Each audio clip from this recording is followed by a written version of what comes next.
L'année 2017 a été marquée par une progression des marchés un peu sur toutes les classes d'actifs.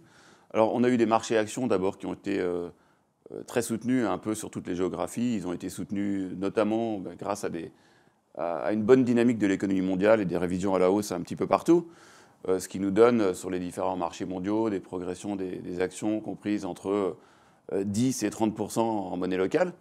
Tout ceci a été favorisé en plus par un contexte où les banques centrales sont restées très accommodantes, donc où les taux sont restés bas, et l'inflation également est restée basse, ce qui là encore nous donne un contexte général quasi idéal qu'on n'a pas vu depuis un certain nombre d'années. Sur la partie obligataire, la conséquence est à peu près la même, c'est-à-dire que les obligations ont bénéficié également de la bonne santé de l'économie mondiale, et elles ont surtout bénéficié non seulement des taux qui sont restés extrêmement bas un peu partout, mais de taux de défaut des entreprises qui ont continué de baisser, et du coup des primes de risque qui, elles aussi, ont continué à baisser sur les obligations. Ce qui nous donne, de manière un peu surprenante, parce que ce n'était pas franchement ce qui était prévu en début d'année, des performances pour la classe obligataire qui très souvent dépassent les 5%, et qui même pour certaines classes d'obligations, type obligations à taux variable ou obligations financières, peuvent atteindre 10-15% sur l'année. Donc une bonne année sur les marchés. Alors après cette belle année, la situation actuelle, effectivement, pose un certain nombre de questions. Nous estimons que les actions européennes ne sont pas particulièrement survalorisées, hein, dans un contexte où on continue de réviser à la hausse et où les conditions monétaires restent favorables.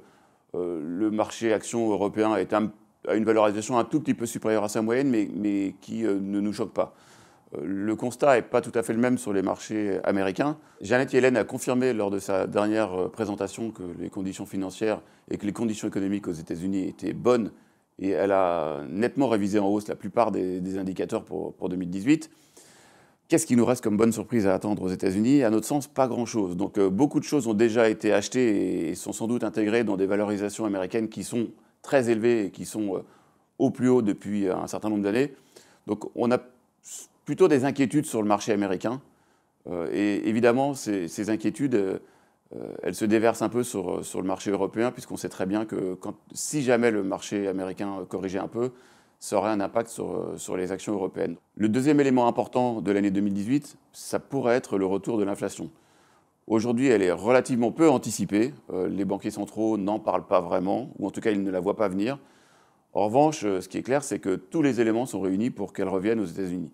Aux États-Unis, on a un dollar qui s'est affaibli, une économie qui se porte extrêmement bien, une réforme fiscale qui risque d'augmenter les tensions sur un marché du travail qui est déjà avec un taux de chômage au plus bas et qui aura du mal à baisser à nouveau. Donc les tensions sur le salaire pourraient apparaître. Et dernier élément, on a un prix du pétrole qui continue de monter. Donc on a vraiment beaucoup d'éléments qui devraient favoriser l'inflation. Et si l'inflation revient, évidemment, ça risque d'avoir un impact sur les taux d'intérêt, et ce d'autant plus que ce n'est pas vraiment attendu. Donc l'élément à surveiller en 2018, ça risque d'être l'inflation. Sur les obligations, une grande partie du chemin a été effectuée. Les taux sont toujours très bas, les primes de risque se sont comprimées à un niveau que nous n'avons pratiquement pas enregistré depuis 30 ans. Donc c'est clair que l'équilibre entre le rendement espéré et le risque sur les obligations est de moins en moins favorable.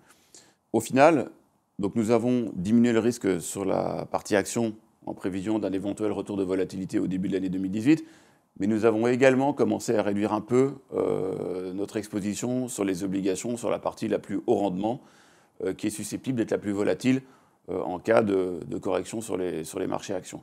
Donc nous commençons l'année 2018 avec des portefeuilles légèrement plus défensifs que ce que nous avons pu avoir sur l'année 2017 où nous étions vraiment optimistes. Nous sommes un peu plus défensifs, et si correction il devait y avoir, nous en profiterions sûrement pour réaugmenter notre exposition aussi bien sur les actions que sur les obligations.